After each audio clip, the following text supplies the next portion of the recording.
Olá! Hoje iremos trabalhar com a teoria do campo cristalino para compostos de coordenação.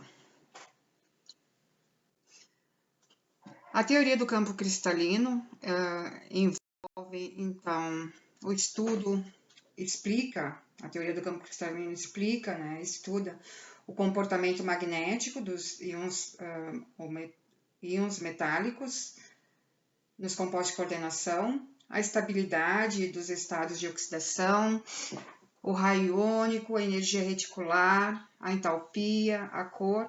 Então, essa teoria consegue explicar todas essas propriedades, essas características.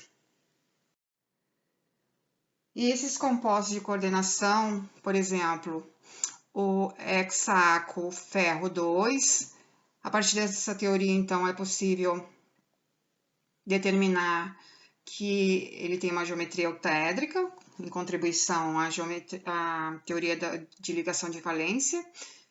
Ele é um íon D6 de cor verde-azul, paramagnético e spin alto. Já o tetracloro zincato 2 é tetraédrico, é um íon D10 incolor e diamagnético.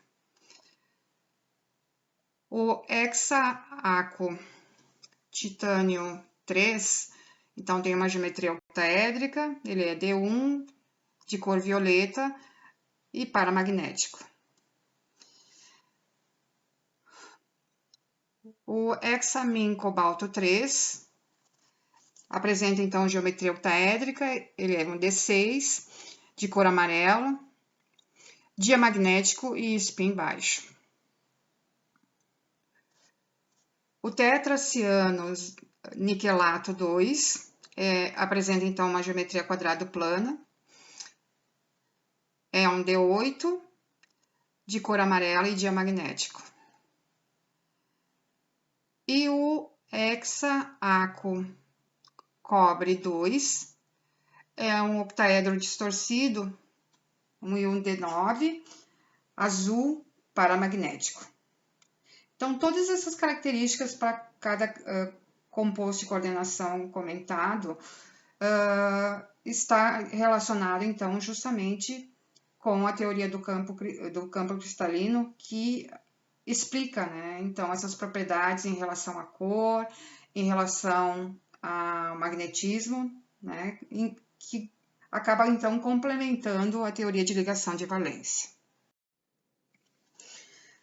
A teoria do campo cristalino, então, foi proposta por Bethe e Van Vleck, onde eles propuseram que ocorre uma interação eletrostática entre o átomo central, ou o íon metálico central, e os ligantes, onde os ânions são considerados como cargas pontuais, tá? Então, aqui no caso, mostrando aqui de forma genérica, Então, os pontinhos em azul aqui seriam as cargas pontuais definidas.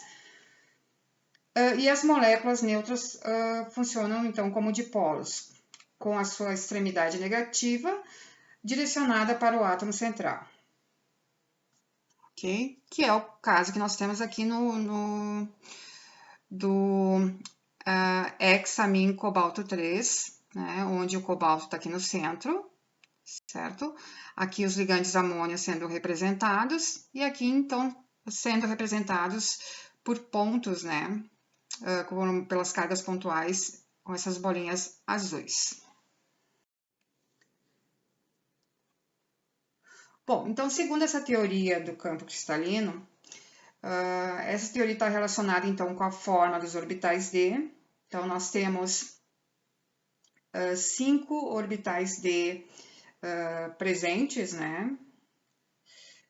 que são, então, o DXY, DYZ, DXZ, DX2Y2 e DZ2. Esses três primeiros, então, DYZ, DXZ e DXY, estão localizados entre os eixos. Ou seja, aqui, então, no orbital DYZ, nós temos o eixo Y e o eixo Z, e os orbitais, então, estão localizados entre esses eixos. Enquanto que no orbital DXZ, nós temos o eixo Z e o eixo X, e os orbitais estão localizados entre eles. E por fim, o orbital DXY, nós temos o eixo X e o eixo Y, e os orbitais, então, localizados entre eles. Em relação, então, aos orbitais dx2, y2 e dz2, eles estão localizados sobre os eixos, ou seja, o orbital dx2, y2 está localizado sobre o eixo x e o eixo y, enquanto que o orbital dz2 está localizado no eixo z.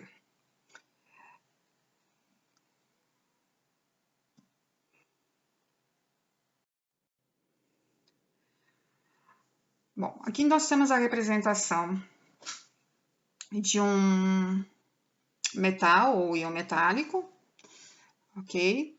Aqui os seus orbitais, né? DXY, DYZ, DXZ, DX2, Y2 e DZ2. Né? Então, lembrando que os coloridos aqui em cinza são aqueles que estão localizados sobre os eixos. Né? Então, aqui nós temos o orbital DZ2, que está localizado no eixo Z, e aqui nós temos os orbitais, então, dx2 e y2, que estão localizados sobre os eixos X e Y. Então, esses elétrons que fazem parte dos orbitais do metal, do íon metálico, eles vão, quando livre, quando não ligados, eles se apresentam, então, localizados numa posição de baixa energia, né? Onde nós temos a sua distribuição, né? De acordo com a posição nos eixos de coordenadas. Então, aqui entre os eixos, os orbitais dxy, dxz, dyz, e os orbitais localizados sobre os eixos, que são dx2, y2 e dz2. Quando esses orbitais do metal, do íon livre, são submetidos, então, a um campo ligante simétrico, ele vai ser promovido, vai ganhar energia, vai ser promovido para um nível de energia mais elevado, né? Onde ele vai ficar com a mesma distribuição, né? Então, dxy, dxz, dyz, dx2, y2 e dz2.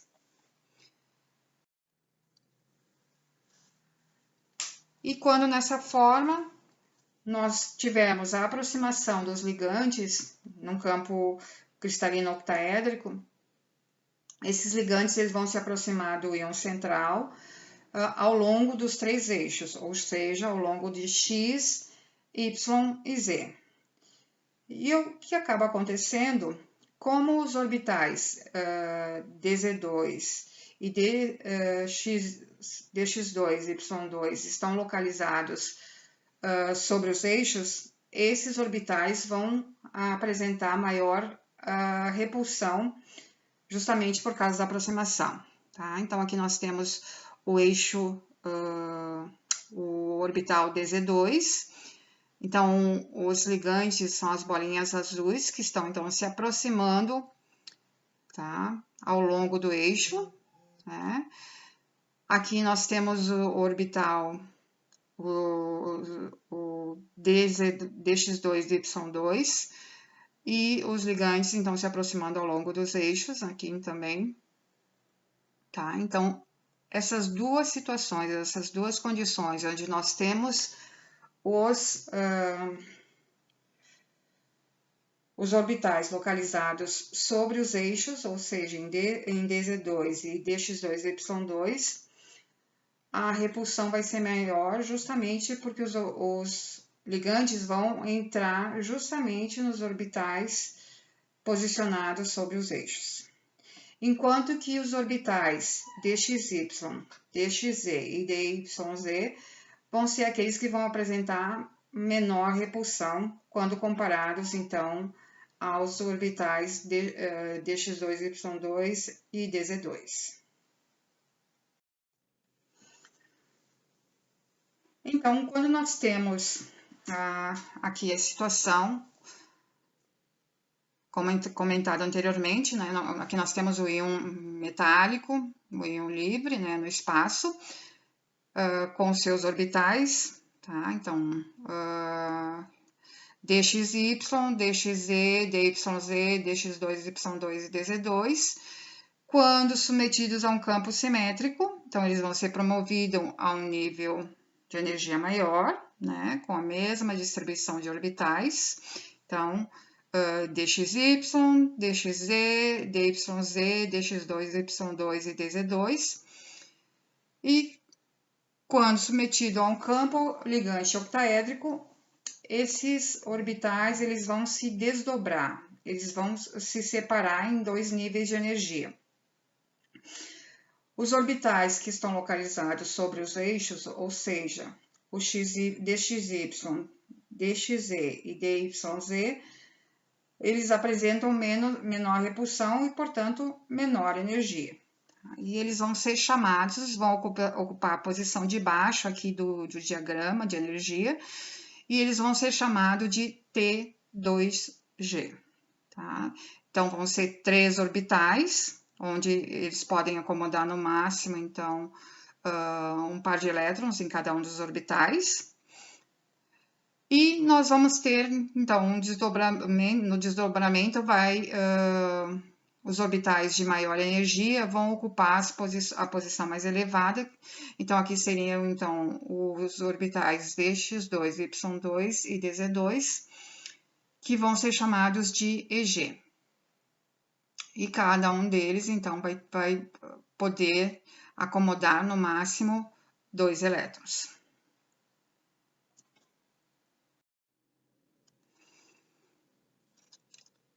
Aqui nós temos mostrando, então, o efeito do campo ligante nos orbitais D do metal, quando nós tivermos os orbitais EG, ou seja, os orbitais dx2 e y2, nessa primeira situação, onde nós temos aqui, então, um orbital localizado nos eixos X e Y, né? E os ligantes se aproximando, então, pelos eixos X, Y e Z. E nessa outra figura, então, nós temos o orbital DZ2, onde está localizado no eixo Z, né? O orbital. E os ligantes, então, se aproximando nas posições ao longo dos eixos, né? Ou seja, X, Y e Z. Tá? Então, esses são os orbitais que vão apresentar maior energia, justamente em função de que a aproximação dos ligantes vai ocorrer justamente nessas posições onde estão localizados os orbitais, ou seja, sobre os eixos. Aqui abaixo, então, nós temos os orbitais que formam o conjunto T2G, ou seja, aqueles orbitais que apresentam uma energia menor, já que eles estão localizados entre os eixos, né? Então, a repulsão entre os ligantes que estão entrando e os orbitais presentes vai ser menor. Então, por isso, ele vai apresentar menor energia. Então, aqui nós temos o orbital dxy, então, localizado no eixo X e Y, né? Então, onde entre os orbitais, entre os eixos X e Y, desculpa, ok? Então, os ligantes não afetam tão fortemente, né, os orbitais, justamente em função que estão localizados entre os eixos. O mesmo ocorre aqui no orbital DXZ, né, onde está localizado entre o eixo X e Z, né, e o mesmo também ocorre com o orbital DYZ, que está localizado entre os eixos Y e Z. Tá? Então, vejam que nesse conjunto de T2G, os ligantes continuam ainda se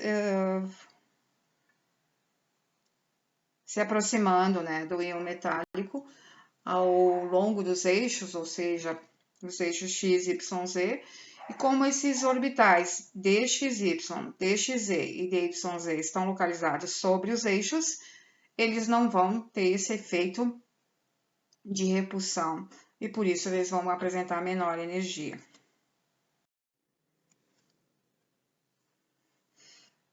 Em relação aos parâmetros de desdobramento do campo cristalino, nós vamos levar em consideração a diferença de energia entre os níveis EG e T2G. Esse parâmetro de desdobramento ele é chamado de delta zero ou 10dQ. Tá? É a mesma coisa, são duas formas que podem ser utilizadas para explicar esse desdobramento. O que é esse desdobramento? Então, seria a energia envolvida para que elétrons que estão localizados em T2G possam ser promovidos para o orbital EG. Tá? Então, essa energia envolvida apresenta o valor de delta zero ou 10dQ.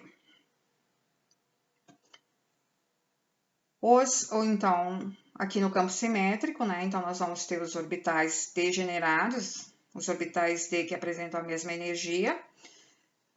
Então, DXY, DXZ, DYZ, DX2, Y2 e DZ2. Então, eles vão sofrer o desdobramento, né? Então, produzindo orbitais T2G, 3 orbitais T2G de menor energia e 2 orbitais EG de maior energia. Dos orbitais T2G até o estado onde nós temos os orbitais D degenerados, ou seja, com a mesma energia, nós vamos ter uma variação de menos 0,4 delta zero, que é equivalente a menos 4dQ. Dos orbitais degenerados até os orbitais EG, nós vamos ter uma variação de mais 0,6 delta zero, que equivale então a mais 6dQ. Tá? Que, se nós levarmos em consideração os valores sem adimensionais, sem sinais, né? Nós vamos ter o total, então, de delta zero ou 10dQ.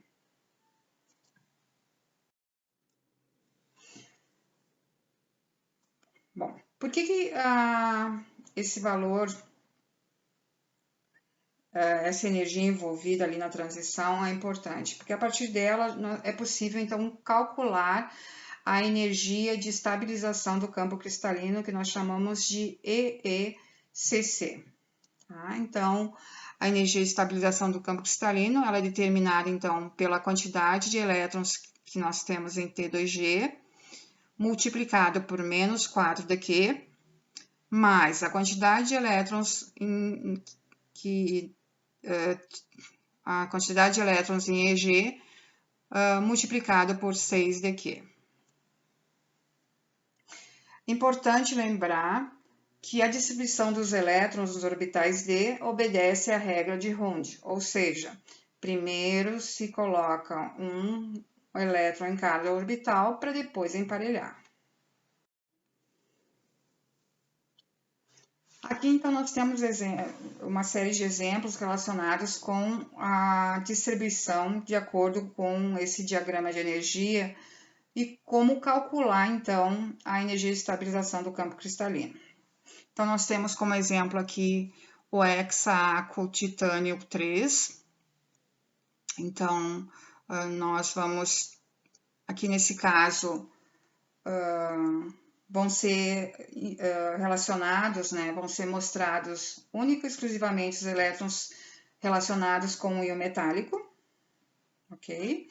Então, o titânio, ele apresenta na camada de valência, então, 3d2, 4s2, ok? Então, como o íon é titânio 3, nós vamos, ele vai perder, então, 2 elétrons em 4s e mais um elétron em D, então ele vai ficar com um único elétron em D. Que fica distribuído, então, dessa forma.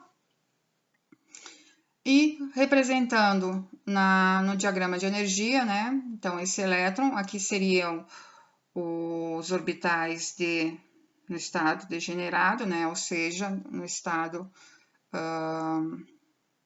do íon livre, né? Ok? Então, quando ocorre o desdobramento, o elétron vai ser... A distribuição de elétrons sempre vai ocorrer no orbital de menor energia para depois ocupar os orbitais de maior energia, tá? Então, sempre o preenchimento dos orbitais do diagrama aqui de energia vai ocorrer primeiro em T2G, tá? Então, nós temos um elétron no orbital T2G, então, calculando a energia de estabilização do campo cristalino, nós temos, então, um único elétron em T2G, então, nós vamos ter 1 que multiplica menos 4 daqui. Não temos nenhum elétron em EG, então seria 0, que multiplica mais 6 daqui. E nesse caso, então, a energia de estabilização do campo cristalino será menos 4 daqui.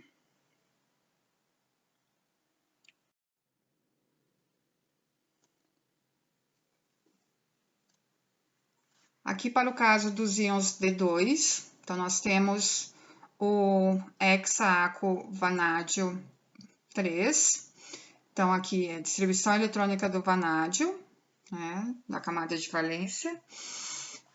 Então, como é vanádio 3, então significa que ele perde 3 elétrons, tá? Então, 2 sai de 4s e 1 sai de 3d. Então, o íon vanádio 3 vai ter, então, 2 elétrons para serem distribuídos aqui, então, no diagrama de energia. Então, aqui nós temos os 2 elétrons no estado degenerado, né? E aí se faz a distribuição dos elétrons, né? Lembrando, aqui nós não podemos emparelhar, porque, como eu comentei anteriormente, a distribuição deve ser feita de acordo com a regra de Hund. Então, o que acontece? Primeiro, eu tenho que preencher com os elétrons para depois poder emparelhar, né? Então, nesse caso, eles vão ocupar um orbital cada elétron, tá? Então, aqui, um dos elétrons vão ser colocados aqui, depois o outro aqui. E a energia de estabilização nesse caso, nós vamos ter, então, 2 elétrons que multiplicam, então, menos 4 daqui. Não temos nenhum elétron em EG, então, portanto, a energia de estabilização do campo cristalino, nesse caso, vai ser menos 8 dQ. Nesse outro exemplo, então, nós temos o hexaaco cromo 3. Então, aqui a distribuição eletrônica do cromo. Então, ele é um 3d5, 4s1. Como temos o cromo 3, ele vai perder esse elétron de 4s e mais 2 elétrons de D. O cromo 3, então, vai ter 3 elétrons. Então, representados aqui no estado fundamental, né, ou seja, no estado degenerado, nós temos os 3 elétrons, e esses 3 elétrons, então, vão ocupar cada um dos orbitais T2G. E nesse caso, calculando, então, a energia de estabilização do campo cristalino, nós vamos ter, então, 3 elétrons multiplicado por menos 4 dQ, que vai dar, então, menos 12 dQ, que é a quantidade, a energia envolvida nesse caso. Quando nós temos, então, íons D4, nós temos a possibilidade de 2 arranjos de elétrons, tá? Nós temos a possibilidade, se o ligante for fraco, ou se o ligante for forte, tá? Aqui também, na teoria do campo cristalino, nós vamos levar em consideração a série espectroquímica para poder verificar em relação se ocorre o emparelhamento ou não dos elétrons de acordo com a força do ligante, tá? Então, a mesma regra usada lá para a TLV, né, vale também para essa teoria do campo cristalino. Quando nós tivermos ligantes fortes, esses ligantes fortes, eles acabam empurrando os elétrons e fazendo com que eles se emparelhem, enquanto que quando nós tivermos ligantes fracos, como são ligantes fracos, eles acabam, então, não emparelhando, ok? Bom, então, as duas possibilidades, aqui considerando, por exemplo, um ligante fraco, que nós vamos chamar, segundo essa teoria, quando nós tivermos ligante fraco, de spin alto, tá? Ok? Spin alto justamente porque, como não vai emparelhar, vai ocupar os orbitais EG, ok? Então, nós temos aqui, imaginando aqui um ligante fraco, por exemplo, o flúor, que é um ligante fraco, ele não consegue emparelhar os elétrons, né? Então, nós vamos ter aqui, seriam os elétrons no estado, no orbital D, né? Nos orbitais D, no estado fundamental, onde todos têm a mesma energia. No desdobramento, né? Vão ser preenchidos, então, primeiro os orbitais T2G, então, 1, 2, 3. Como é um ligante fraco, não ocorre emparelhamento, ele não consegue empurrar os elétrons para que eles emparelhem. Então, por isso, ele vai ocupar o orbital EG. Ok? E aqui, então, calculando a energia de estabilização nesse caso, nós vamos ter 1, 2, 3 elétrons em T2G, então 3 multiplicado por menos 4 dQ, mais um elétron em EG multiplicado, então, por mais 6 dQ, que vai dar um total de menos 6 dQ. Quando, então, nós temos um ligante forte, ou seja, um complexo de spin baixo, tá? Spin baixo, justamente como é um ligante forte, tá? O que vai acontecer? Vai ocorrer o emparelhamento, então, nos orbitais T2G antes de ocorrer a entrada de elétrons nos orbitais EG. Então, nós vamos ter aqui os 4 elétrons no estado degenerado, né? Nos orbitais D que apresentam todos a mesma energia. Então, nós vamos colocar, como é um ligante forte, imaginando, por exemplo, carbonil, ciano, que são ligantes fortes, então vai ocorrer um emparelhamento. Então, nós vamos ter, se coloca 1, 2, 3, e o próximo, então, vai ficar emparelhado aqui no primeiro orbital T2G. Ok? Toda vez que nós tivermos elétrons emparelhados, nós vamos dizer que ocorre, então, a energia de emparelhamento, que nós vamos chamar de A, que é a energia necessária, então, para emparelhar 2 elétrons. Ok? Então, nesse caso, a energia de estabilização do campo cristalino vai ser 4, que é a quantidade de elétrons que nós temos em T2G, multiplicado por menos 4 dQ mais A. Então, a ECC nesse caso vai ser menos 16 dQ mais A.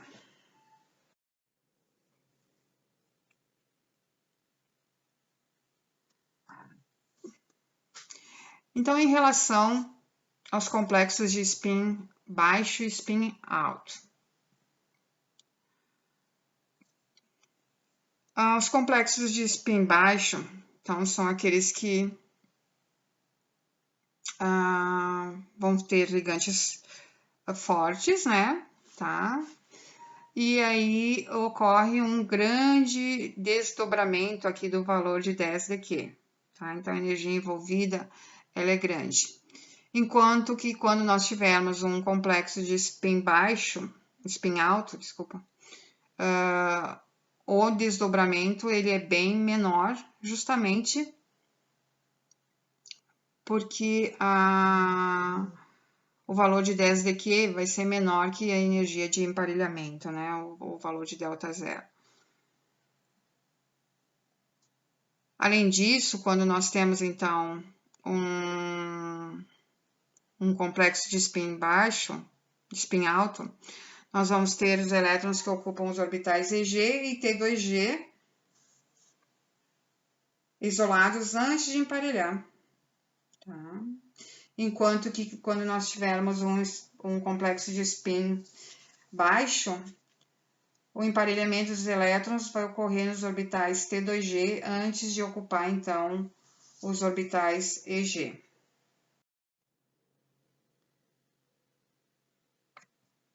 Os compostos de coordenação têm uma característica de serem coloridos. Tá? Então, isso ocorre, né? Então, é explicado pela teoria do campo cristalino. Então, por exemplo, aqui nós temos o hexaaco titânio 3, né? Então, que ele tem essa estrutura. Aqui, então, uma representação, a luz branca, então, que é de 400 a 800 nanômetros, quando atravessa uma solução contendo um complexo, ele vai emitir, então, em regiões do azul, de 400 a 490 nanômetros, amarelo verde, de 490 a 580, e no vermelho, de 580 a 800 nanômetros, na região, então, do UV visível. Tá? Então, o que acontece quando é submetido, então, a essa energia na região do UV visível, tá? Então, ele vai apresentar uma banda de absorção em 510, então, na região do visível, né? Ok? Então, a banda, ela é larga, mas o ponto máximo aqui seria em 510 nanômetros, né? O comprimento de onda máximo, tá? Que é justamente onde vai ocorrer essa transição. Lembrando que o hexaaco titânio 3, ele é um D1, tá? Então, ele apresenta um único elétron em T2G. Então, quando submetido a essa forma de energia, esse elétron vai ser promovido para EG, tá? E aí, nessa promoção, então, nós vamos observar essa variação de delta zero ou 10dQ, tá? Que explica, então, esse fenômeno. Em relação à natureza de delta zero ou 10dQ, então, a magnitude de 10dQ pode ser medida experimentalmente a partir da análise do gráfico do espectro visível do complexo. Tá? Então, essa razão, esse deslocamento aqui, então, pode ser medido na forma de valores, né, relacionados de absorvância. A cor da transição, então, dos orbitais da transição DD, que chama, depende da magnitude, então, do delta zero ou de 10dQ.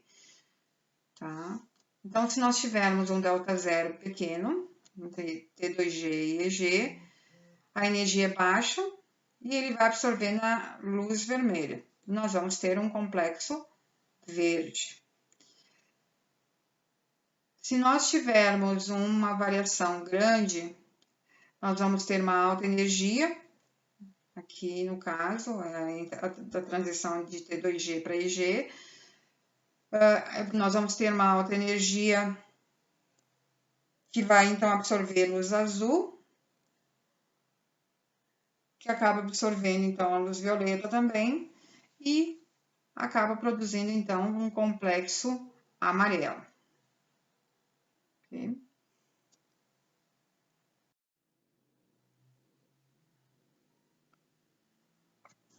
Em relação aos fatores que afetam a magnitude de 10dQ, então nós vamos ter o estado de oxidação do íon metálico, né, o NOx do íon metálico, ele vai influenciar a intensidade de 10dQ, aumenta à medida que aumenta a carga do íon metálico.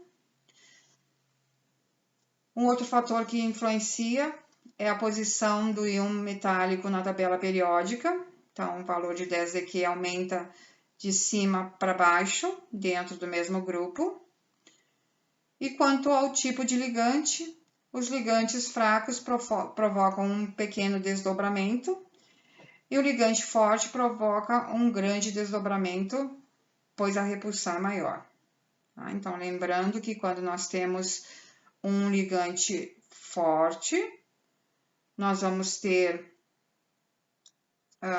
um campo forte, né? E quando nós temos um ligante fraco, nós vamos ter um campo fraco, tá? Ou spin alto. E no caso do ligante forte, campo forte, nós vamos ter um spin baixo. E sempre, como eu comentei anteriormente, a força do ligante vai estar relacionada com a série espectroquímica.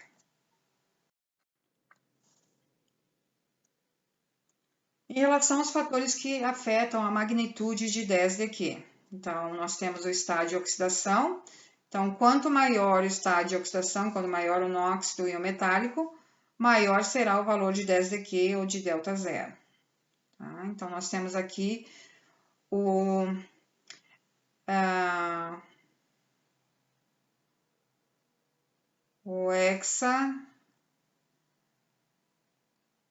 aquo ferro 2, tá? Que apresenta então um valor de 10dQ de 10.000 centímetros na menos 1, enquanto que o aquo ferro 3 apresenta um valor de 14.000 centímetros na menos 1. Vejam que 4.000 centímetros na menos 1 maior, né?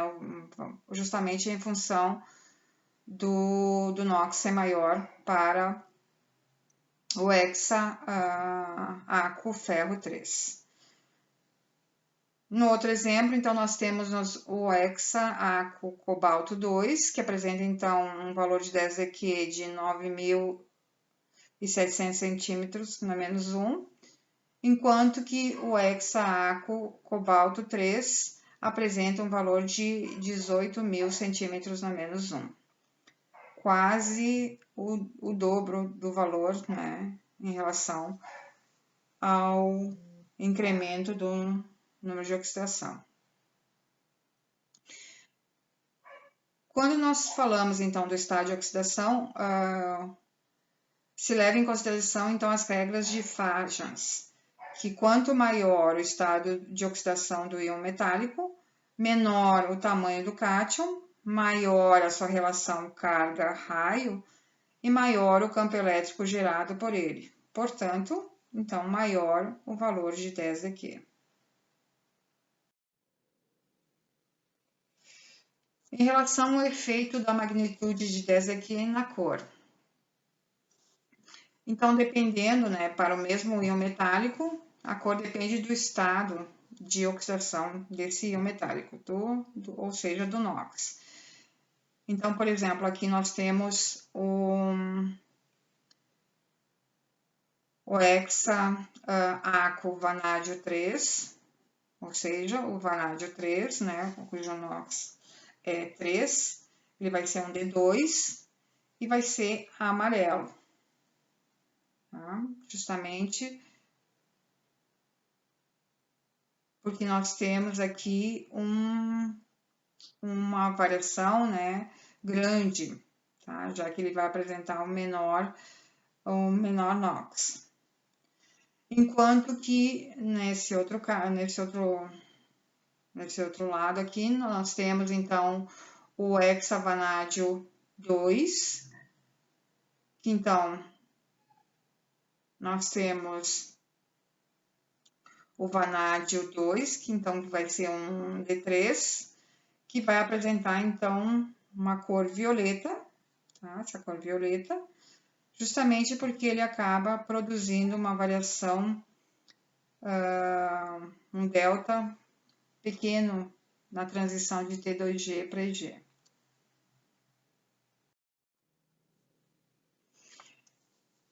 Em relação à natureza do íon metálico e a posição da tabela periódica, tá? Então, o que vai acontecer é que quanto maior o número atômico, então, no grupo, né, da tabela periódica, maior, então, vai ser o valor de 10eq ou de delta zero, tá? Então, por exemplo, no grupo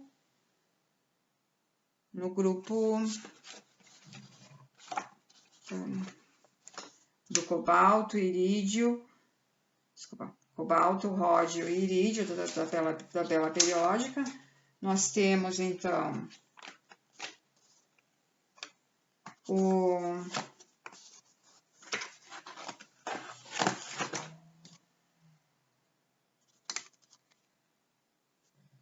grupo 9 da tabela periódica, então, onde nós temos cobalto, ródio e irídio, né? Então, o cobalto vai ser o primeiro íon metálico, né, do grupo. Aqui os ligantes são todos os mesmos, né? Então, são 6 amônias. Então, nós vamos ter o hexamin cobalto 3, cujo valor de 10eq vai ser 22.900 centímetros nas menos 1. No caso do hexamin ródio 3, o valor vai ser 34.100 centímetros na menos 1.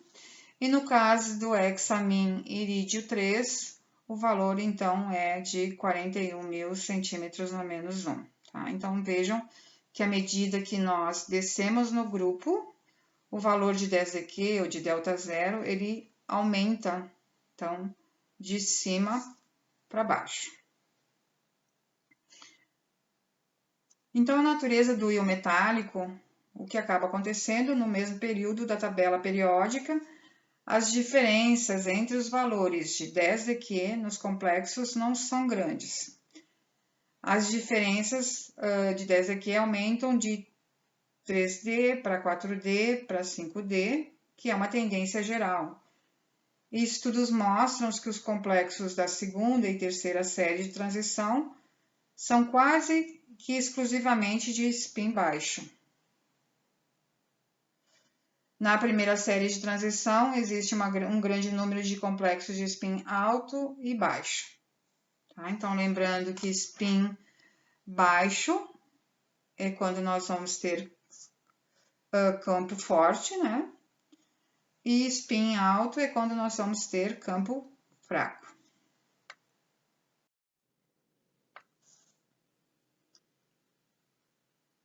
Ainda em relação à natureza dos ligantes, é um dos fatores que vai influenciar, né? Se não o mais importante em relação à estabilidade do complexo, né? Os ligantes, então, vão ser classificados em fortes ou fracos, de acordo com a série espectroquímica, né?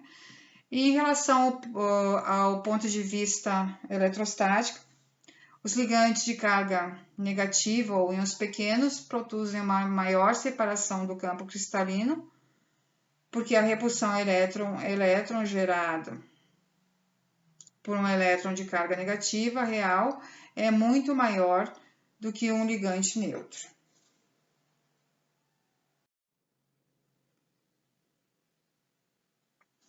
Em relação à série espectroquímica, então, ligantes de campo forte, eles vão influenciar a transição DD do metal, de modo que o elétron ocupe um orbital semi-preenchido, isso é, de forma a emparelhar os elétrons.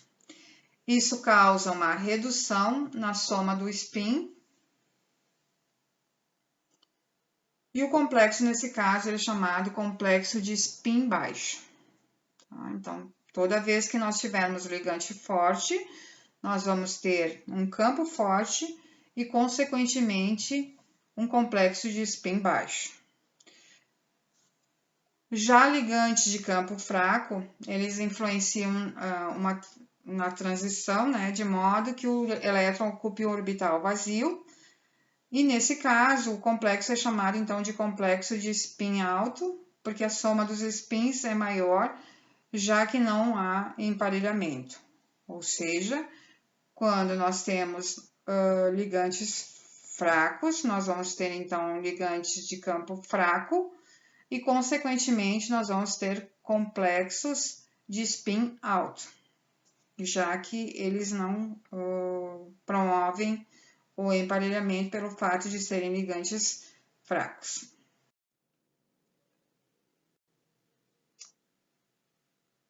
Bom, a cor e a série espectroquímica.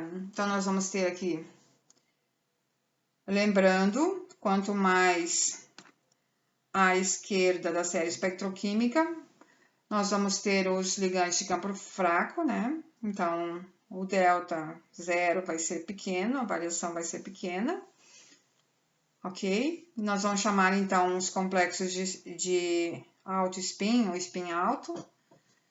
E quanto mais à direita na série espectroquímica, né? Ou seja, aqui os ligantes mais fortes são ciano e carbonila. Nós vamos, então, ter os ligantes de campo forte, né? E vamos formar os complexos de spin baixo ou baixo spin.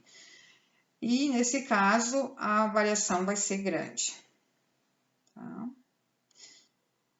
Então, aqueles que têm, os complexos que têm ligante campo forte, então vai ter uma grande variação. A luz absorvida vai apresentar um comprimento de onda pequeno, né? E, consequentemente, uma alta energia.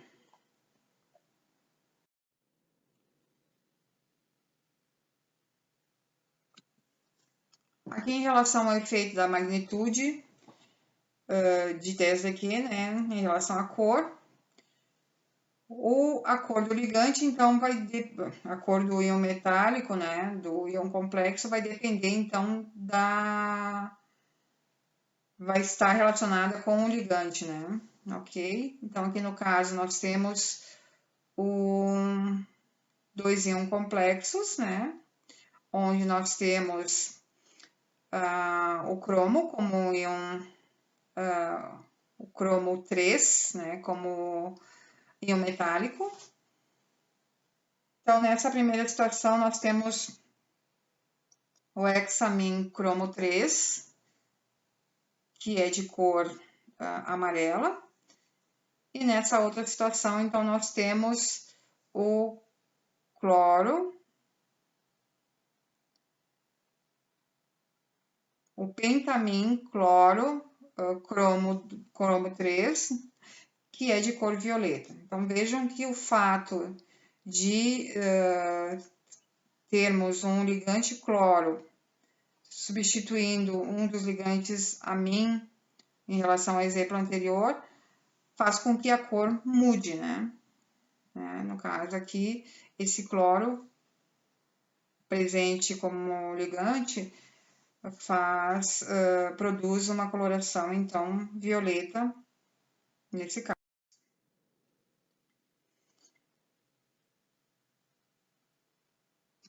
Então, de novo, reforçando, né, para um dado íon metálico, a cor depende do ligante. Tá? Então, por exemplo, aqui nós temos o hexafluoro cobaltato 3, que ele absorve, então, na região no comprimento de onda de 700 nanômetros. A região de absorção é no vermelho e a cor observada, então, vai ser verde. No caso do hexaciano cobaltato 3, o comprimento de onda, então, vai ser em 310, que ele vai ser absorvido, né? A região de absorção é no ultravioleta e a cor, então, é amarelo claro. Tá? Então, aqui mostrando como ocorre a distribuição do cobalto, tá? Lembrando que o flúor é o flúor é um ligante fraco, né? Então, de campo fraco. Então, spin alto. E o ciano é um ligante forte, portanto, spin baixo, tá? Então, o cobalto 3, ele vai apresentar 6 elétrons, então,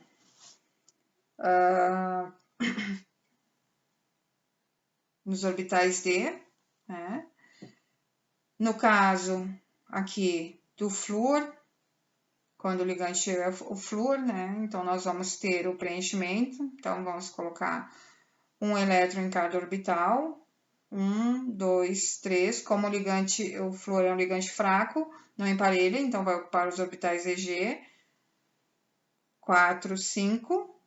E por fim, então, ele volta a emparelhar aqui depois para formar, então, a distribuição dos 6 elétrons orbitais D. No caso do ciano, como o ciano é um ligante forte, então nós vamos ter o preenchimento dos orbitais T2G, né? Então, 1, 2, 3. E como ele é forte, vai ocorrer emparelhamento 4, 5, 6.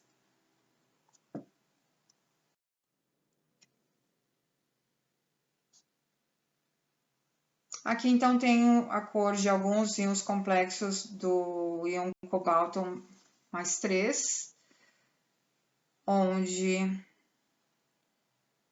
aqui, então, quando nós temos como ligante o flúor, né? E o comprimento de onda que ele absorve é em 700 nanômetros e a cor do complexo vai ser verde. Quando nós temos como ligante o oxalato, o comprimento de onda, então, é em 600 e 420, que é absorvido, a luz absorvida. A cor do íon complexo vai ser verde escuro. Quando o ligante, então, for água, no caso do hexaaco cobalto 3, o comprimento de onda é 600 e 400, e a cor do íon complexo vai ser azul escuro. Quando o ligante é amônia, então nós vamos ter o comprimento de onda vai ser absorvido na região de 475 e 340, e ele vai ter a cor amarelo alaranjado. Quando nós temos, então, o íon complexo com etileno, diamina, nós vamos ter, então, o íon complexo que vai absorver na região de 470 e 340, que vai apresentar, então, um complexo de cor amarelo-laranjado. E, por fim, aqui, quando nós tivermos um ligante ciano, né? Na verdade, 6 ligantes ciano, hexaciano cobaltato 3, o comprimento de onda absorvido na região de 310 nanômetros, e ele vai ter, então, a cor amarelo claro. Tá? Então, vejam que realmente o ligante, né, que está coordenado ao íon metálico, ele vai influenciar na cor do íon complexo.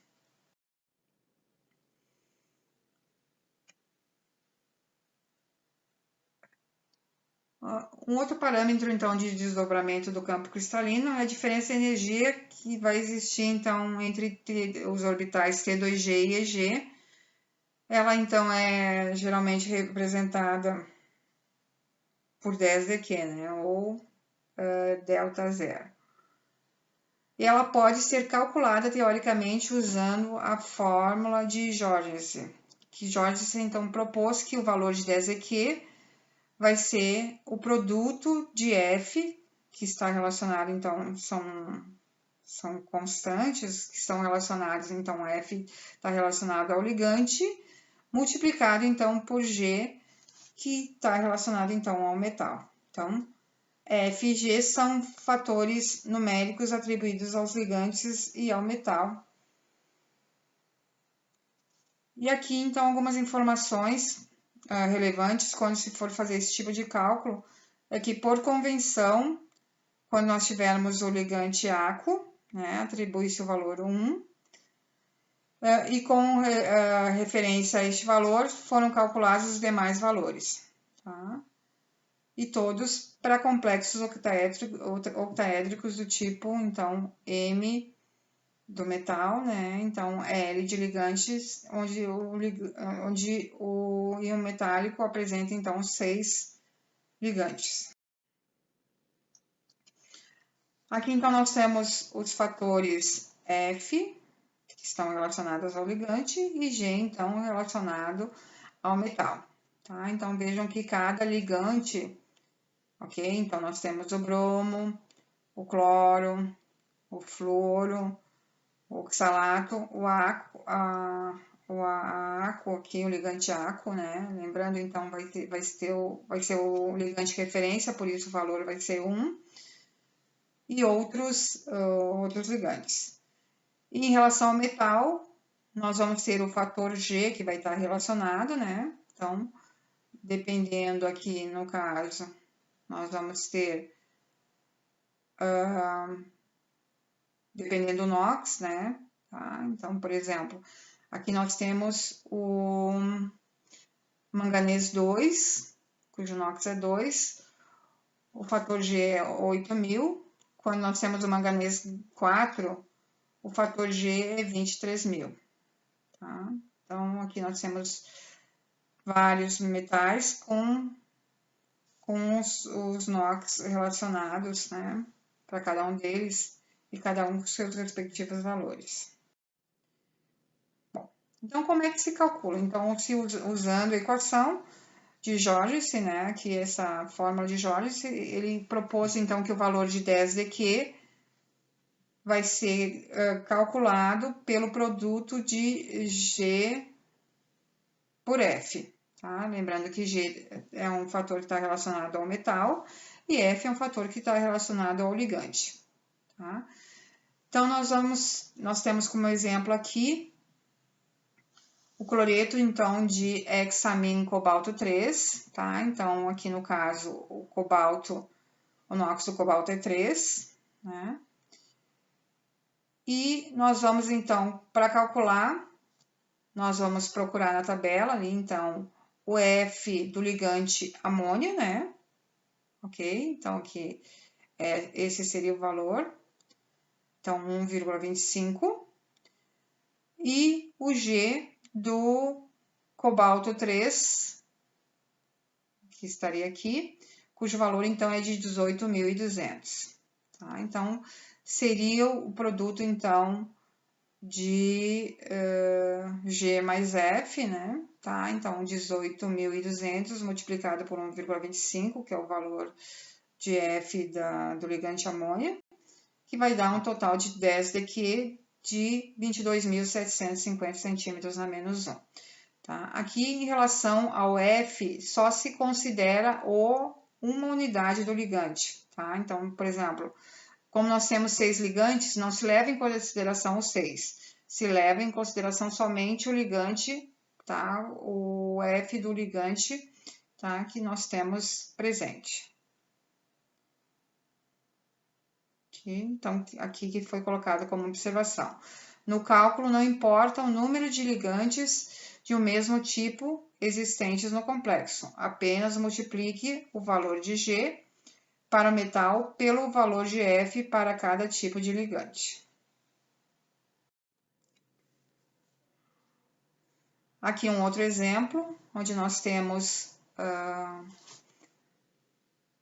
o cloreto de pentamin cloro cobalto 3, né? Onde, além dos 5 ligantes amônia, nós vamos ter um ligante cloro, tá?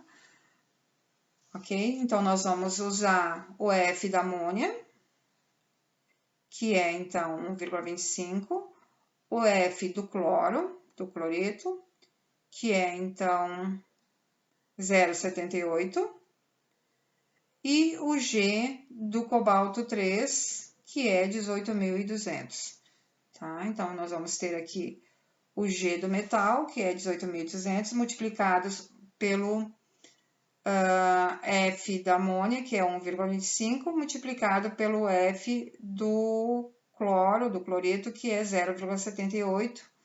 E o valor de 10 aqui, nesse caso, vai ser 17.745 centímetros na menos 1.